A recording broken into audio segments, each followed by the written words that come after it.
Educational management and supervision. Educational management and supervision में जो concept of school management है उसको हम आज जिसके इंट्रोडक्शन में हम मैनेजमेंट के कॉन्सेप्ट को, मीनिंग को, फंक्शंस को, एलिमेंट्स को, प्रोसेसेस को, कंपोनेंट्स को अंडरस्टैंड करेंगे और साथ साथ पर्टिकुलरली जो प्रिंसिपल्स ऑफ स्कूल मैनेजमेंट है या एस्पेक्ट ऑफ स्कूल मैनेजमेंट है उनको भी केयरफुली देखेंगे कि बेसिक एलिमेंट्स ऑफ मैनेजमेंट अगर देखें तो ये वो ग्रुप ऑफ इंडिविजुअल्स होते हैं, ग्रुप ऑफ फंक्शनल पीपल होते हैं जो कि किसी भी ऑर्गेनाइजेशन के जो पर्पसेस हैं, जो ऑब्जेक्टिव्स हैं उनको अचीव करवाते हैं। उनको अचीव कराने के लिए जो प्राइमरी पर्पस है वो ये है कि वो जो भी ऑर्गेनाइजेशन है उसके जितने भी ऑब्जेक्टिव्स हैं, जो भी एम्स हैं, उनको फुलफिल करवाया जाए, उनको कंप्लीट करवाया जाए, उनको अचीव किया जाए। तो उसके लिए जो मैनेजमेंट है वो एफर्ट्स करती है कि किस तरह से human resources, material resources, financial resources को अवेलेबल किया जाए ताकि हम अपनी उस ऑर्गेनाइजेशन के जितने भी गोल्स हैं उनको अचीव कर सकेंगे। फॉर एग्जांपल अगर कोई एजुकेशनल इंस्टीट्यूशन है तो उसका जो मेन पर्पस है वो ये है कि क्वालिटी एजुकेशन देना। क्वालिटी एजुकेशन स्टूडेंट्स को देने के लिए उनके पास अच्छी जो फैकल्टी होगी, फैकल्टी के पास जो एक्सपर्टीज होंगी वो उनको यूज करेंगे। उस फैकल्टी को जितनी भी रिसोर्सेज रिक्वायर्ड होंगे वो इंश्योर करेंगे कि उनको वो रिसोर्सेज प्रोवाइड किया जाए। फॉर एग्जांपल अगर आपकी क्लासेस हैं जो कि फॉर्मल क्लासेस हैं या नॉन फॉर्मल क्लासेस हैं, जो आपकी ब्लेंडेड क्लासेस हैं, उनके लिए जो जो मटेरियल रिक्वायर्ड होता है, जो जो उनके लिए कैपेसिटी बिल्डिंग के लिए जो ट्रेनिंग्स रिक्वायर्ड हैं, वो सारी चीज़ें उनको प्रोवाइड की जा सकें। अगर हम मैनेजमेंट को देखें तो किसी भी ऑर्गेनाइजेशन में, कंपनी में जो बोर्ड ऑफ डायरेक्टर्स होते हैं, जो काउंसिल होता है या जो बोर्ड ऑफ गवर्नर्स होते हैं उनको बेसिकली मैनेजमेंट कहा जाता है। मैनेजमेंट का जैसे फंक्शन हमने देखा या प्रोसेस ये है कि वो किसी भी एक्टिविटी को मैनेज करते हैं। मैनेज करने के लिए जितने भी प्रोसेस हैं, जितने भी टास्क हैं वो असाइन करते हैं ताकि जो डिफाइंड गोल्स हैं, ऑलरेडी जो पॉलिसीज में डिफाइन किया गया है, उन गोल्स को अचीव किया जा सके। और मैनेजमेंट हमेशा जो ह्यूमन एक्टिविटीज है उससे रिलेटेड होता है कि ह्यूमन को किस तरह से प्लान किया जाएगा, कौन कौन से लोगों को हमने रिक्रूट करना है, कौन कौन से लोगों को कौन सी जो है जॉब असाइन करनी है, कहाँ पे उनको जो है वो सेटल करना है, किस तरह से उनको हम फर्दर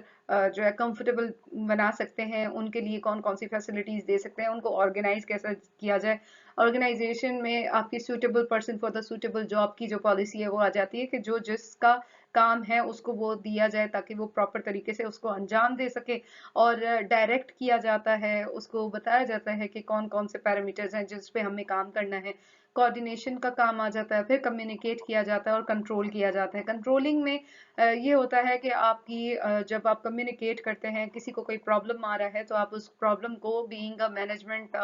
पर्सन आप उसको सॉल्व करते हैं। वो रिलेटेड टू पर्सनल हो सकता है, उस इंडिविजुअल की उस ऑर्गेनाइजेशन में कोई और नीड हो सकती है, उसको आप एड्रेस कर सकते हैं। फॉर एग्जांपल उसको कंप्यूटर अगर है, उसके पास इंटरनेट का इशू आ रहा है या किसी सॉफ्टवेयर में इशू आ रहा है या क्लासरूम में जो इन्वायरमेंट है वो इतना कंड्यूसिव नहीं है, इन्वायरमेंट इतना ठीक नहीं है, तो उन सारी चीजों को मैनेजमेंट के हवाले किया जाता है, मैनेजमेंट को बताया जाता है और वो फिर पूरे इंस्टीट्यूशन के जितने भी ये जो इस तरह के प्रॉब्लम्स हैं उनको केयरफुली देखते हैं ताकि एक कंफर्टेबल और स्मूथ इन्वायरमेंट दिया जा सके जिसकी वजह से जो रिसोर्सेज हैं उनको सही से यूज किया जाए ताकि हमारी जो मेन गोल है क्वालिटी एजुकेशन उसको अचीव कर सकें। अगर हम रिलेशनशिप देखें ऑर्गेनाइजेशन, एडमिनिस्ट्रेशन या मैनेजमेंट का, तो टर्म ऑर्गेनाइजेशन, एडमिनिस्ट्रेशन और मैनेजमेंट फ्रीक्वेंटली एक ही तरह से यूज की जाती है सिनोनिमसली। कि अगर आपने कहा कि मेरी ऑर्गेनाइजेशन ये कहती है, मेरी एडमिनिस्ट्रेशन ये कहती है या मेरी मैनेजमेंट ये कहती है, तो उन सब का पर्पस या उनको उनका जो मीनिंग लिया जाता है वो यही होती है कि जो वहाँ पे मैनेजमेंट के लोग हैं या ऑर्गेनाइजेशन के जो लोग हैं या जो एडमिनिस्ट्रेशन के हेड्स हैं वो लोग क्या कहते हैं, क्या कमांड करते हैं, वो सारी चीजें एक ही सिनोनिमसली चीजें जो है वो इंटरकनेक्टेड होती हैं। ऑर्गेनाइजेशन, एडमिनिस्ट्रेशन, मैनेजमेंट और रिलेशनशिप्स, ये सारी जो चीजें हैं वो अगर हम देखते हैं तो उनको एक ही अम्ब्रेला के नीचे डिफरेंट उनके नाम्स ले दिए चाहे या डिफरेंट उनके फंक्शंस हो जाते हैं। फॉइल जो मैनेजमेंट के फंक्शंस हैं, एलिमेंट्स हैं, उनको इस तरह से डिफाइन करते हैं कि 1957 में उन्होंने कहा कि सबसे पहले तो आप मैनेजमेंट का काम है कि वो प्लान करे, प्लानिंग के बाद ही ऑर्गेनाइज करे कि किस तरह से प्लानिंग में एक एक चीज जो है वो डॉक्यूमेंटेड होती है कि किस तरह से हमने कौन कौन से फाइनेंशियल रिसोर्सेज, कौन कौन से मैनेजमेंट रिसोर्सेज, कौन कौन से हमारी ह्यूमन और मटेरियल रिसोर्सेज हमें रिक्वायर्ड होंगे, उसके बाद उसको ऑर्गेनाइज किया जाए, कमांड दिया जाए, और उसके बाद जब वो किस तरह से, ये भी प्लानिंग का ही हिस्सा होता है कि किस तरह से हम उसको कोऑर्डिनेट करेंगे और कैसे कंट्रोल किया जाएगा। न्यूमैन समर्स प्रेजेंट करते हैं कि जो मैनेजमेंट का एलिमेंट है, उन्होंने 1981 में बताया कि इसी तरीके से पोस्ट क्लैम है, और उनका कहना यह है कि जैसे ही आप प्लान करते हैं तो ऑर्गेनाइज करें और उसके बाद स्टाफिंग पे आ जाएं। Staffing is very much necessary कि आप उन लोगों को रिक्रूट कर लें, उसके बाद आप ये असाइन करें कि कौन who will be leading and how will be leading, और उसके बाद किस तरह से कंट्रोल किया जाएगा, और मेजर करें कि किस तरह से हम उन सारी चीज़ों को देख रहे हैं, हमारी क्वालिटी को अश्योर करें कि वेदर जो हमारा काम है वो प्रॉपर तरीके से हो रहा है या नहीं हो रहा, हमारे गोल्स की तरफ जो है वो हम कितने स्मूथली जा रहे हैं, क्या हर्डल्स आ रहे हैं, क्या ऐसे ऑब्स्टिकल्स हैं जिनको हम हटा के और जिनको हम दूर करके अपने ऑर्गेनाइजेशन के गोल्स को अचीव कर सकते हैं। बहुत पॉपुलर, जिस पे ऑलरेडी मैं डिस्कस भी कर चुकी हूँ, वीडियो भी बना चुकी हूँ, पोस्ट कॉप, जो कि 1961 में इन्होंने जो मॉडल दिया जो बहुत सक्सेसफुल रहा है। उन्होंने कहा कि आप सबसे पहले ऑर्गेनाइज करते हैं, प्लान करते हैं, प्लान करने के बाद ऑर्गेनाइज करते हैं, ऑर्गेनाइज करने के बाद स्टाफिंग आ जाती है, डायरेक्टिंग मोर और लेस सेम है, कोऑर्डिनेट करना, रिपोर्ट करना, इनका जो मेन जो एक चेंज था कि रिपोर्टिंग भी करनी है और बजटिंग भी करनी है। तो जब आप प्लानिंग फेज में, जो मैनेजमेंट है उसका काम यह है कि वो ना सिर्फ इन डायरेक्ट करे, बल्कि मैनेजमेंट का काम ये भी है कि वो अपने हायर अथॉरिटीज को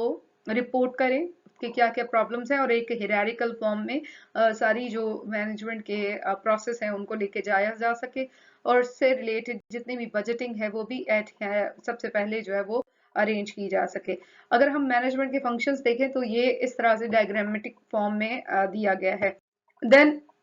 प्रोसेस जो मैनेजमेंट का वो ये है कि डिसीजन मेकिंग या कम्युनिकेशन इंफॉर्मेशन जो है वो एक सेंटर पॉइंट है। आप जब भी कोई चीज प्लान करते हैं तो again you are going to see whether जो डिसीजन मेकर्स हैं, जो कम्युनिकेटर्स हैं, जो हमारी कम्युनिकेशन इंफॉर्मेशन है उससे रिलेटेड वो है या नहीं। फिर अगर आप आगे फॉरवर्ड करते हैं,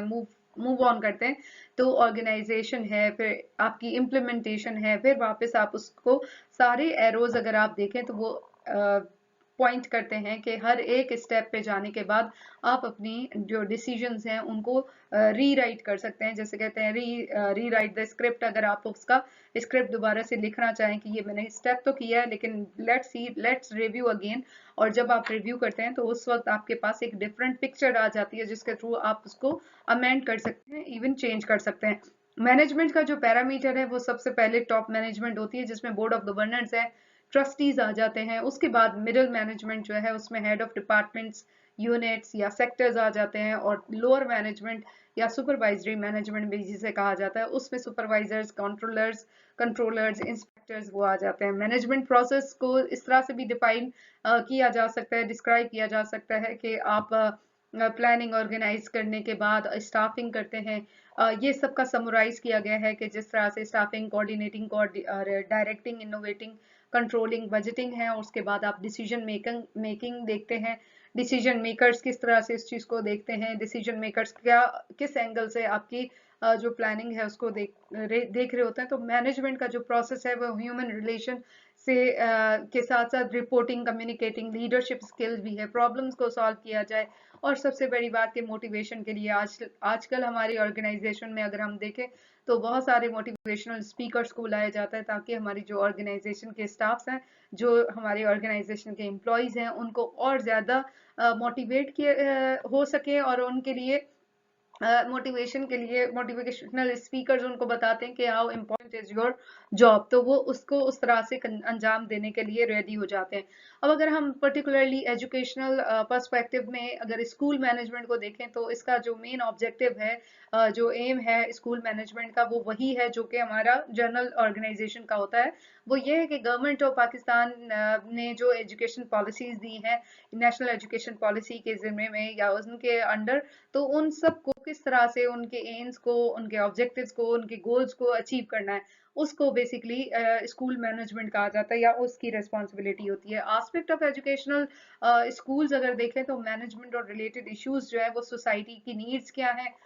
एस्पिरेशंस क्या हैं, पॉलिसी ऑब्जेक्टिव्स क्या हैं, रिसोर्सेज कितने हैं हमारे पास, उन रिसोर्सेज को कितना हम यूज कर सकते हैं, इफेक्टिवली वो रिसोर्सेज यूज होते हैं या नहीं हो रहे, आउटकम्स क्या है। और साथ साथ अगर हम major sources of educational issues देखें तो हमारे रिसोर्सेज इश्यूज हैं कि वह हमारे पास इतने ज्यादा रिसोर्सेज अवेलेबल नहीं है, और अगर अवेलेबल हैं, अवेलेबल हो भी जाते हैं तो उनको हम प्रॉपर तरीके से यूज नहीं कर पाते हैं, हमारा यूजेज जो है वो उस तरीके से इफेक्टिव नहीं है। सोसाइटल इश्यूज हैं, सोसाइटी में हमारी डिफरेंट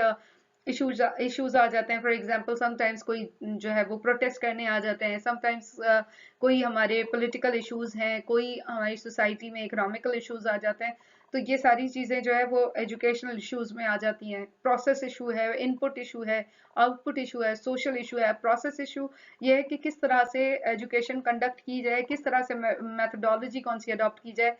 इनपुट की इशू ये भी है कि हम किस तरह से उन बच्चों को इक्विप कर सकते हैं, उन बच्चों को कैसे स्कूल की तरफ लेकर आया जा सकता है। आउटपुट इशू ये है कि बच्चों का ड्रॉप आउट रेशो